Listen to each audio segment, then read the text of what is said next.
York. There are multiple guide dog schools that you can attend if you want a guide dog. If you don't want a guide dog, then I would recommend more M&M with your white cane. I call it M&M. It's actually O&M. Come on, people, laugh.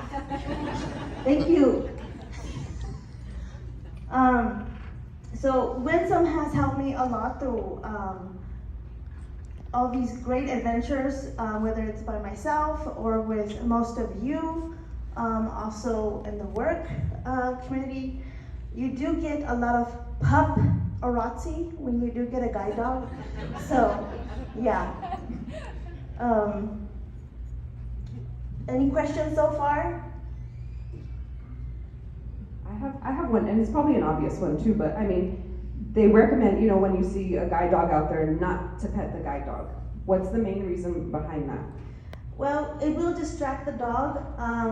You also can get injured, or the dog can get injured, especially if you're crossing the street, or if you're getting in and out of the car, or the buses, or the train. Any questions? There is a question down here. Do you house them from when they're puppies until they grow, or do you get them when they're a little bit older? Or?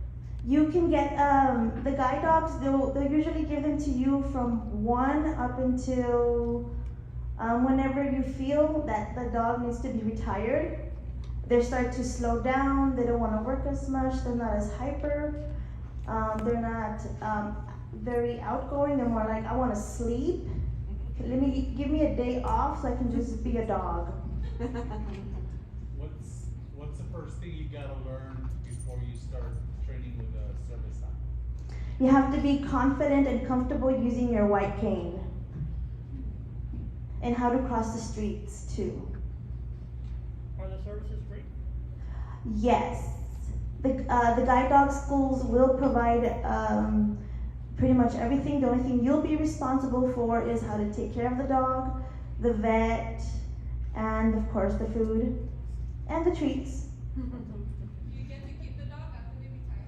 Sometimes you can, depending on their health.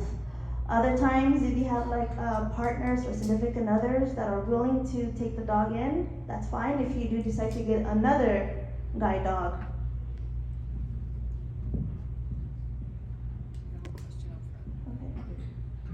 Is the qualification just being legally blind, or what exactly are the qualifications? You have to be either legally blind or visually impaired, which is supposed you have some vision or light perception or tunnel vision. Even if you're blind and if you do have other disabilities, that's okay. I have a question in the back, sorry. Okay. Cynthia, I'm an M&M, which is an O&M. She got it. So I have a question. A lot of our kids, or parents as well, they think that the dog will fix all problems. So I know it's a choice, right, Cynthia? It is a choice. You have to feel comfortable with the dog, and you and the dog are a team. You're a team, you become one, you guys trust each other. And when you do go to the school, to the guide dog school, depending where you go, they will teach you everything from day 1 to the last day. It's 3 weeks for the training, or depending on the guide dog school. I think now they shorten it to 2 weeks. Wow. And when did you get your dog? I got Winsome 2000, wait, no, hold on. I think 9 or 10, somewhere around there. And how old were you, Cynthia, when you got your dog? Well, my first guide dog was Caprice. She was a female black lab. She was from the same guide dog school in New York.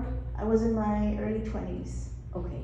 And what is your preference? One more question, sorry guys. You're good. What was your, nowadays, there's a lot of kiddos that are getting dogs between 16 to 18. They're still in high school. Yes. What are your feelings on that? I'm in the middle. In one hand, it's great because they want to be responsible. In the other hand, you got to make sure that you are ready for that big responsibility. It's not just, oh, I'm going to get a dog. Yay! No. They do take a lot of responsibility. You do have to make sure that they're pretty healthy. You have to make sure that you take them out for walks, give them their breaks, give them their kibble, their snacks, give them community run, which is let them just be a dog for a few hours. Give them, of course, plenty of love and attention. So it is a lot of hard work, but it's fun.